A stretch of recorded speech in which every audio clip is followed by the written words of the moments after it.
Yes, I'm sure you have very many friends indeed, but that's not the issue. Even if you summoned every ibis on Hisi Island, I still don't think you'd be able to move the moon mirror. And even if you managed it, the lunar semblance within would still... dig it out. You could, but moving the mirror would still pose a challenge, even for you.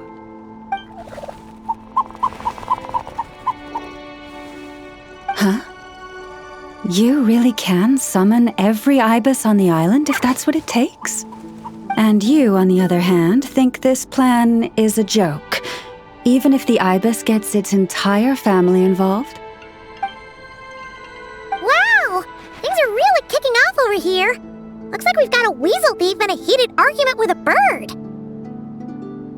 We're plotting and scheming, to be precise. I'm told we have to get all our ducks in a row before moving forward on this job. But my co-conspirators disagree quite strongly on the best approach, and they're not exactly being diplomatic about it. Choice words have been spoken. All right, I believe you. I'm sure you do have friends in high places. Although, where did you learn to speak like that? From a short girl with a metal arm and a hat. Oh, of course you can keep talking like that so long as you enjoy it. But be sensible around her, okay? Don't copy everything she does. I'm going to have a little chat with the Traveler and Paimon now, so be good and pipe down a little. Huh, it really did quiet down. Being able to understand animal speak is so cool. Paimon wishes she had that ability. Trust me, Paimon, you would not enjoy it very much at all. Don't misunderstand. Nothing terrible would happen, and it doesn't drive you insane or anything like that. Although, that being said, I do sometimes find it quite overwhelming. I was overjoyed when I first discovered that I could understand animal speech, but I quickly realized that it came with a downside. This ability is always active, and I cannot control it. Oh. Yeah, that would be a problem. And if you can't control it, that means... Exactly. People say that listening to the bird song deep in the woods gives them a profound sense of peace and quiet that lifts their spirits. But no matter where I go, I can never find peace and quiet. When I stand in the forest, I hear the chatter of the wildcats, the rabbits, the rhyme-horned deer, the chic badgers, and the long-plume ibis. They argue loudly about who's to blame for damaging whose roost, or which part of the woods the best twigs come from. Alright. Guess talking to animals isn't all it's cracked up to be. Waking up to the sound of birds chirping is pretty nice, but replace that chirping with bickering, and suddenly it doesn't seem so appealing.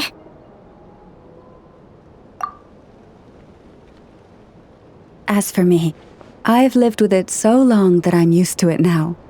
In fact, it would probably be quite an adjustment if I woke up one day and couldn't hear the finches discussing which cup in which house makes for the best bath. Yes, plotting and scheming. Thank you for reminding me. I got a little sidetracked. Although, now that the Traveler's here, we might just have the solution to our problem. No, just you will suffice. This job involves breaking into a storage room by undoing the seal created with the moon mirror by a previous moon chanter. But for someone of your talents, I'm sure it will be a simple task. Don't worry, I'm sure you'll be fine. Come, let's go. Here we are. What you see now is the moon mirror, within which the lunar semblance is sealed. Oh, must be a pretty precious statue if they went to all this effort to steal it away. Will there be some traps inside? You know, the kind that send arrows flying out if you step in the wrong place? Do not worry. This little one did some scouting for me ahead of time. The seal does not contain any such fatal traps. Oh, nice. That's good to know. And yeah, that sounds like a job for a weasel thief. That's true. Each time I ask it for help, I have to pay it one more the next time we meet. Huh, what a thieving little weasel! Oh wait, that tracks. But considering that it's helping you keep watch on the lunar semblance, it might need a name change. How about... Weasel Guardian!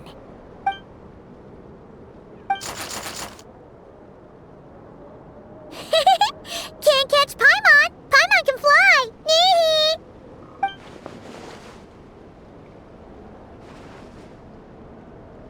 Come on, be nice to our guests.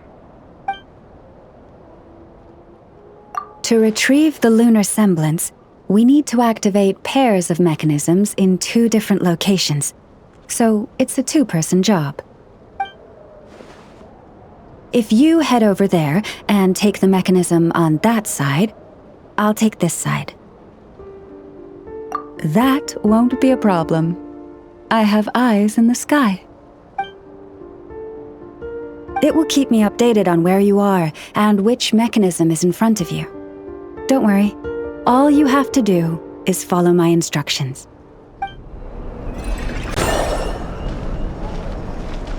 Wow!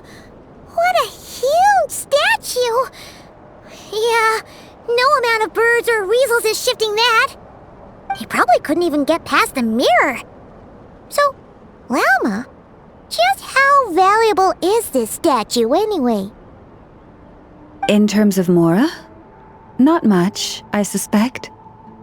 It's crudely fashioned, and the kind of stone it's carved from is found everywhere around these parts. But to the moon chanter of that era, and to the Frost Moon scions of today, it is a priceless treasure. If nothing else, I now have concrete proof of its existence. That's enough to confirm the reliability of several documents on the topic. To me, that makes this a very successful trip. Thank you for your help. I knew I had judged you correctly. The moon mirror posed no obstacle to you. And our little friend here was very impressed with your mechanism operating skills. What is it saying, Lauma? It says that the Traveler is the best treasure hunter it's ever seen. It wishes it could join him on a quest to unlock all the treasure chests in the world. From now on, I'll call on you if I ever find a treasure chest I can't crack. Okay. Bye then. Didn't even give us a choice in the matter. Don't worry, it won't come knocking on your window every day with a Mora coin in its jaws trying to drag you off on a treasure hunt. And it certainly won't be visiting your room in the dead of night, moaning about locks it can't pick. Uh-oh. We better make sure to lock all our doors and windows before we go to sleep tonight. Relax. That weasel's only a child. It means no harm. It's just more talkative than most. All right, let's head back. It's almost time for dinner. Oh, and we still need to figure out how to get this statue back to our library. It seems like I'll need a little help from my friends, after all.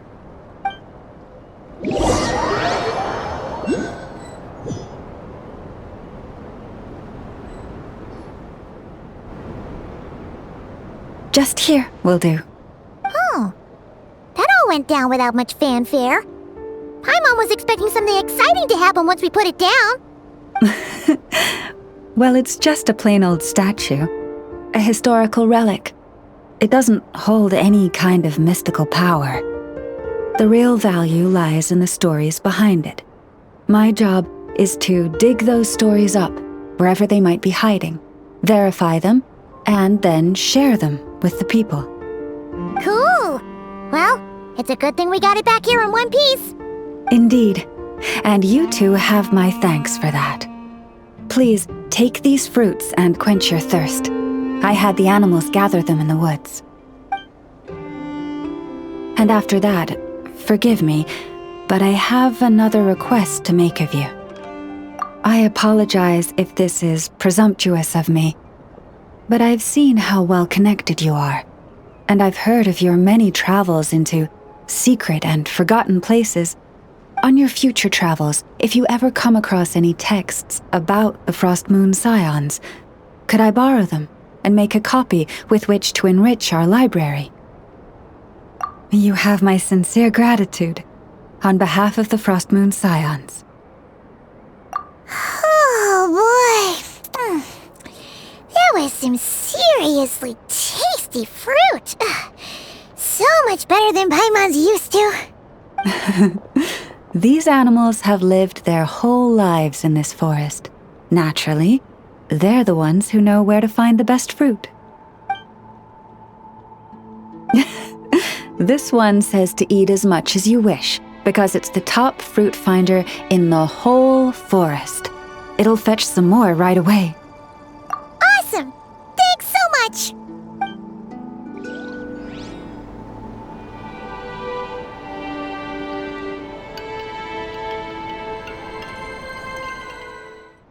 Well, I think we can now say that the Grand Library is complete.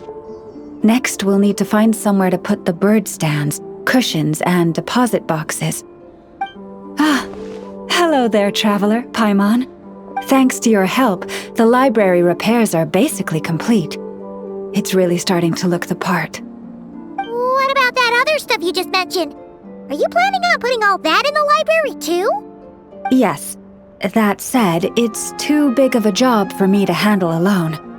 I was planning on getting some of our more skilled artisans to help out. The Grand Library is open to humans and animals alike. Since we have furniture for humans to sit down on, there should naturally be some for the animals too. Huh. Yeah, that does kind of make sense. Those are the ones I used to use when the little animals came to talk to me about their struggles. I'd originally planned to make some new ones, but some of the animals are nostalgic for the older items, so we brought them along too. Wait, animals tell you their struggles? Like a therapy session? Kinda sounds like a nice bathhouse for animals. This is one of my duties as Moon Chanter. I would not call it hard work. And it's true. All living things have a need to feel heard. I have always encouraged everyone to come to me without reservation, whatever troubles they may be facing. Hiding your thoughts deep in your heart will not solve anything. In fact, it often makes the problem worse. Oh, well, I've never looked at the numbers, but my sense is that the animals consult me more often. After all, my daily routine is more or less the same as that of my people, and they don't usually come during work hours. It's only when I have free time that I get the occasional human visitor. Animals, on the other hand, lead very different routines from us. Sheik badgers tend to visit in the early morning hours, while ibises often drop by after sunrise. Finches come in flocks during the afternoon, chirping and chattering away. The rhyme-horned deer visit at dusk, mostly alone, though sometimes with one or two friends. And once night has fallen, I get the odd weasel thief burrowing into my home. Oh, but that leaves you with no time to yourself at all. It truly is. There was one time when a weasel thief stole some pine cones that a group of finches was hoarding. It must have been around 20 finches that flew to my bedside in the dead of night to protest the transgression. I had to ask a sniffer mole who I'd just been chatting with to invite the weasel thief over. It took a lot of work to convince it to reveal where the pine cones were. By the time all parties were satisfied and ready to leave, the sun was up. I slept in till past noon that day. Paimon would have given up and gone back to sleep long before you did. And probably pulled a blanket over her head first to block out the noise. Since they'd taken the trouble to come to me, I felt I had a duty to help them. And the results made it all worthwhile. After getting everything off their chests, The finches went back to happily hopping around, and the weasel thief went off in search of new, exciting treasure. But humans are less forthcoming than animals. Too often, they hide their true feelings in the deepest corners of their hearts. Even those who come to me for guidance, I feel as if they tell me only part of the story, leaving out what truly burdens their soul. Perhaps they are unwilling to say it out loud, to face the real issues head on. Human society often encourages people to hide their true selves. It is not dissimilar to the way that some butterflies hide away in a withered leaf and camouflage their wings to match their environment. Social interactions between humans can be complex and difficult.